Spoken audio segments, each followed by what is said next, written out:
When it comes to animals, insects, even reptiles, it's beyond me how people can sit there and be heartless and mistreat what isn't doing wrong. But just like humans, there are animals that have dormant souls.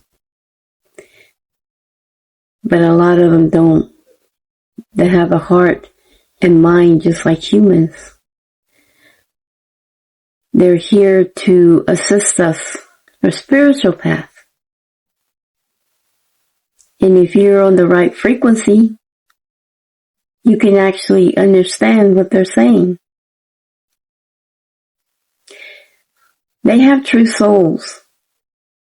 Some people just consider animals not worthy of their time, not worthy of taking care of them. If you're going to bring them into your home, don't treat them like trash. They have feelings. They think just like humans. They can see things beyond what we can't. They can let you know when there's danger. They can let you know when there's darkness around, and they're protectors. Dogs are protectors of the surface. Cats are protectors from the underworld. And those of you that have both, you're protected from both levels. You have no heart, no time in taking care of an animal. Don't bring them into your home. Don't bring them in and not pay attention, not give them attention, not feeding them or water them, not walking them. Don't bring them into your home if you don't want them. It's very cruel. But listen to this clip. It should make you think how precious animals really are. If you use the internet for the same reason I do, then you've seen a dozen or so videos that seem to indicate that cats not only understand, but respond to the English language, human language. But there's no way that could be, right? Because if that was the case, science would be the first to pop up and let us know that this was the case.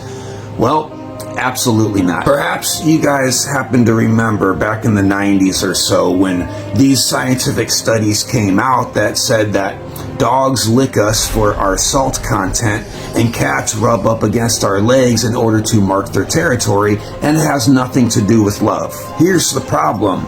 The newest science is in, and we've got MRI machines, and we've got all kinds of algorithmic databases that can study the animal's brain much closer. And when those activities are conducted, oxytocin is supplied to the bloodstream by the animal brain. Your pet, when doing these things, is showing love, quite literally, for you. They're not prominently published or shown as readily as those original studies were. Have we just lost interest? Or is there some kind of weird cover-up? Weird conspiracies aside, it still begs the question, what is there to gain by making people convinced that their animals do not love them and are using you for utility? But more importantly, what this tells me is another reminder that we should trust our eyes and ears and hearts. And whenever a cat rubs up against our leg, we know that the cat is saying, "I love you." And there's no scientific study that can undo that, knowing damn well that science is wrong all the time. And things like this happen every couple of decades where a new thing comes out and completely undoes the original study. Perhaps these strange, anomalous moments where our animals seem to understand and respond to our speaking to them isn't so strange after all. Maybe they have mammal brains, and can literally understand what we're saying despite not having the mandibles to express it in the other direction, which would explain why they do the other activities to show us that they're listening.